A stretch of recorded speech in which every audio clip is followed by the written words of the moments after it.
Hello and welcome to Writing Essentials with Mrs. Benson. Today we are going to talk about essay writing, in particular, the introduction. So, the introductory paragraph of your essay. What should it look like? What should it have? How do you write it?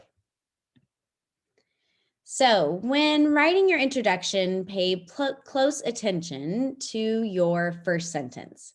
A successful start says something useful and does not, it should do so in an interesting and polished way. A short and direct statement is usually best. Don't feel like you have to do something wild and crazy, just have a powerful, strong start. Also, with your introduction, remember that this paragraph is essentially the roadmap for the rest of your writing. It's what contains your thesis and introduces the topic of your paper. So it's a really important paragraph. You can let your reader know the topic, why it's important, and how you plan to proceed with this introduction. Um, Visually, I like to think structurally of your introduction as a funnel. So I put the funnel background on here. Your sentences should progress from general in nature to more specific, ending with the most specific piece of your introduction, which is your thesis. You want to introduce the topic of your essay and then narrow the focus little by little, sentence by sentence, to that exacting and specific statement, which is your thesis. It's also important to keep in mind that when you're writing an essay,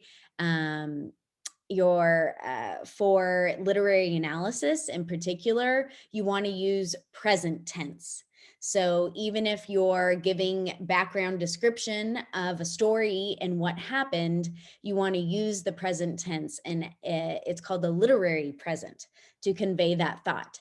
Now, if you're writing a research essay that is about an event, like let's say you wrote a research essay on World War II, you would need to use some past tense, right? The war is not happening as we speak. But in literary analysis, you want to use present, and when applicable in argumentative writing, use present. So the general structure, now we're going to be going back to this slide a bit, so don't be overwhelmed by the amount of text here.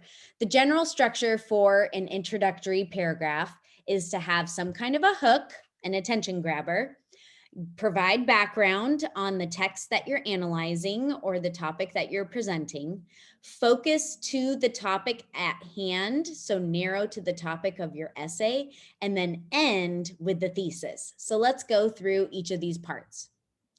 First, the hook. A lot of students struggle with the hook because they put pressure on themselves to come up with something crazy outside of the box. And I want you to remove that pressure from yourself. You can start with some kind of an interesting statement, a fact, a statistic, an embedded quote, but really, you don't need to be cliche or random or absurd. I've had students in the past who felt, oh, it's great to start with a question. And then they start with this most random, silly question. How would you like to die? You know, some silly thing in a topic about Romeo and Juliet's deaths. So we want to make sure we're getting we're moving away from the cliche or the absurd, and we're just trying to start strong. All right. So just starting with a very strong, accessible topic, a universal idea.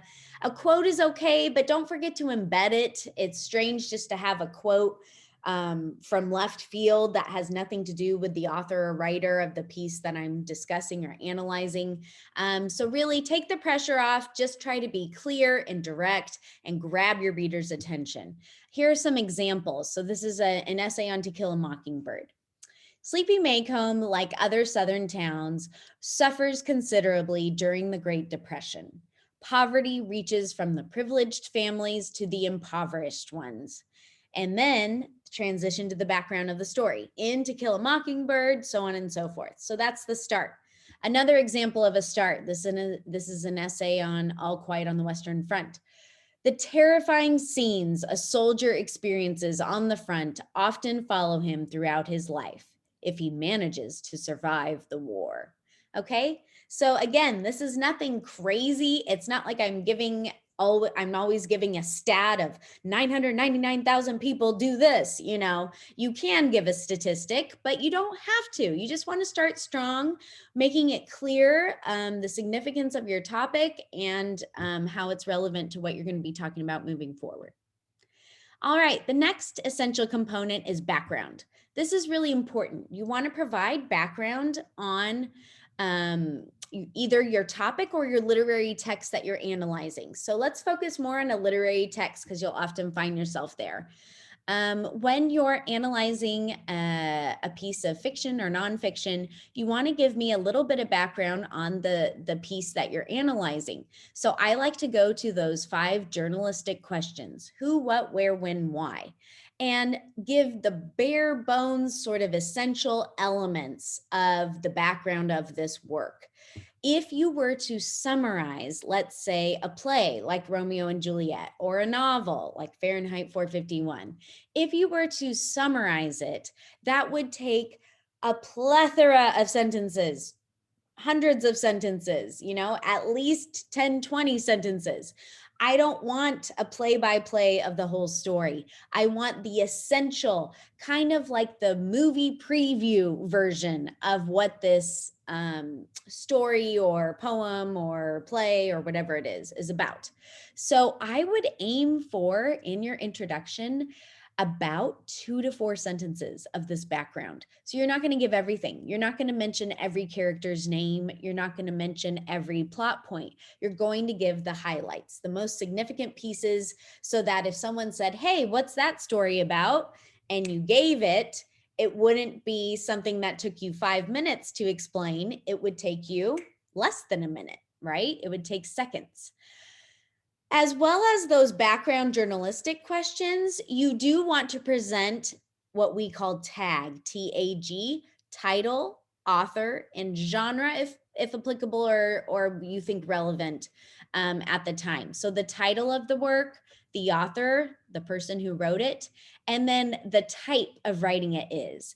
Is it drama? Is it tragedy? Is it comedy? Is it fiction, nonfiction? Is it a memoir? Is it a novel? Is it a novella? Is it a poem? Is it an epic poem? So those genre statements, a short story, will help, again, orient your reader. All the background is to orient your reader so you're on the same page. This is the story we're talking about. This is the poem we're talking about. Remember, Shakespeare wrote it. Remember, Yeats wrote it, so you're wanting to get a very clear footing so that you can not confuse your reader and be talking about something that person has no clue, the story or poem or whatever you're talking about. All right. So we have the hook, we have the background, and now we want to get to the topic of this essay. So narrow, remember the funnel, to the topic of your essay. For example, if your essay is a character analysis, so you're going to be talking about a certain character or characters in your essay, that's really what you're focusing on, then you would now want to go from general background about the text and transition to talking about that specific character. And that transition can happen in just a few words or one sentence. The transition to the focus of the essay doesn't have to be, now I'm going to write 3 or 4 more sentences just about this character. It can be a sentence or 2 to now focus on, hey, this is a character analysis essay. This is the character that this essay is going to focus on.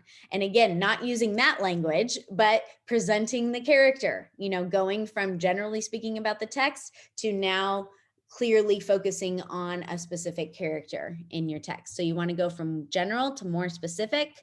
We had background presented. Now we need to go to the topic.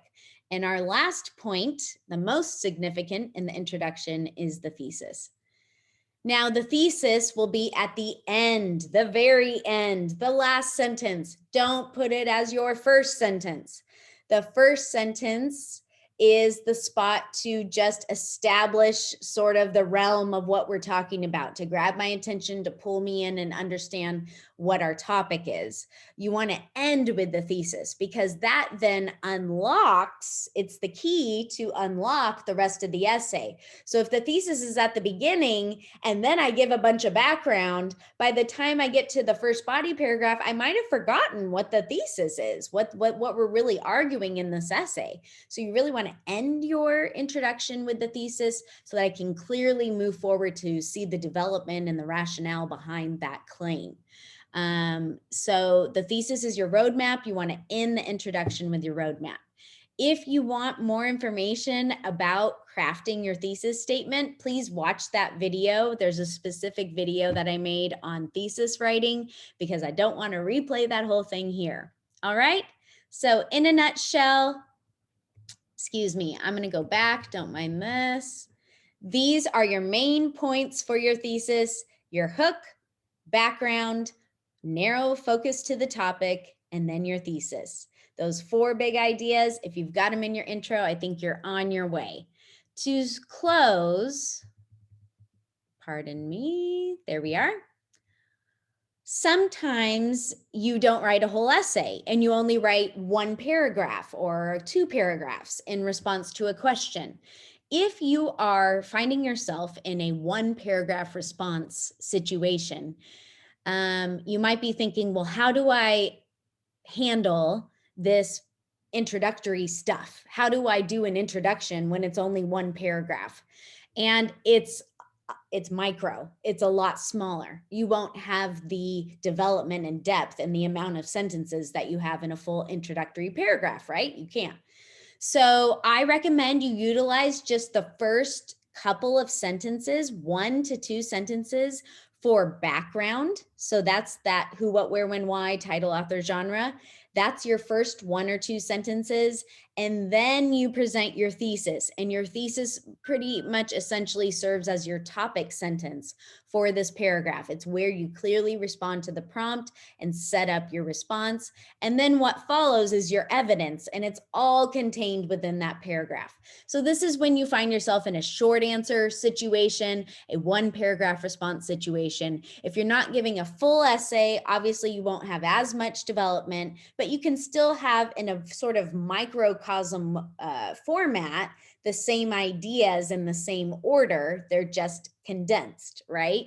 So start with the background, then give your thesis, and then give your evidence, your multiple pieces of evidence to prove that claim.